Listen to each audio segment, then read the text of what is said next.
Thursday, 21st of May 2020. Today, Christians around the world remember and celebrate the ascension of Jesus Christ into heaven. The story of the ascension is told most clearly in the book of Acts, which describes the scene as Jesus gathered with his disciples, and how he was taken into heaven as they watched him, and a cloud hid him from their sight. Two men dressed in white suddenly stood beside them and said, "This Jesus who was taken from you into heaven will come back in the same way that you saw him go." The Apostles' Creed, which we recite so often, says, "On the third day he rose again. He ascended into heaven and is seated at the right hand of the Father. He will come again to judge the living and the dead." Today's Psalm, Psalm 82, describes God as the righteous judge who will hold to account authorities who delight in wickedness and injustice. Asaph, the psalmist, writes, "God presides over heaven's court. He pronounces judgment on the heavenly beings. How long will you hand down unjust decisions by favoring the wicked?" There's a proverb that says, "Blessed is the nation that exalts the Lord." This phrase and this proverb show that a nation does well to order itself according to the laws and the character of God. In this psalm, these godly principles are set out in the demands which authorities will be judged against. Give justice to the poor and the orphan. Uphold the rights of the oppressed and the destitute. Rescue the poor and the helpless.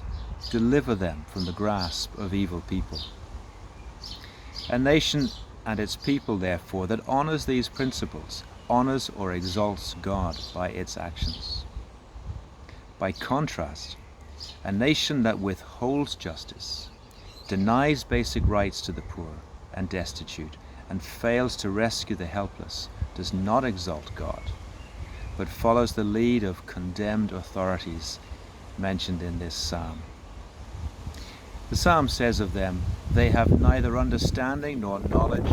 They walk about in darkness." In this time of global pandemic, the age-old equalities between rich and poor has been emphasized.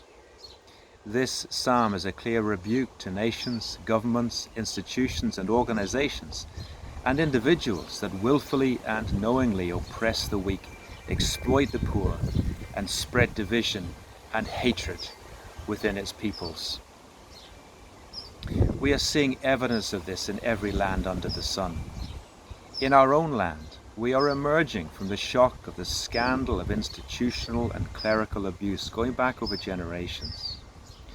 We are seeing the ongoing crisis of homelessness, abuse of human rights of the immigrants who are compelled to live in unsuitable accommodation, sometimes for many years before a decision is made about their future.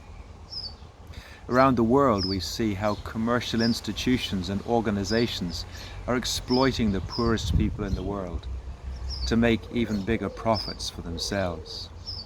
We as consumers buy into that. We may plead ignorance, but we know that our way of life is many multiples of times better than the way of life of many of the workers that make our clothes, our smartphones, or who dig for precious metals in appalling conditions. This psalm tells us that there will be a day of reckoning, that governments, institutions, and organizations will be held to account for exploitation, oppression, and injustice. This pandemic provides an opportunity for the nations of the world to unite together against a common enemy and to address many of the world's injustices. As the World Health Organization has said, no nation can be safe from this virus until every nation has eliminated it. This is incentive enough for the richest nations to support and to fund the poorest, so helping to eliminate the virus and, in doing so, begin to tackle poverty and its root causes, exploitation and conflict.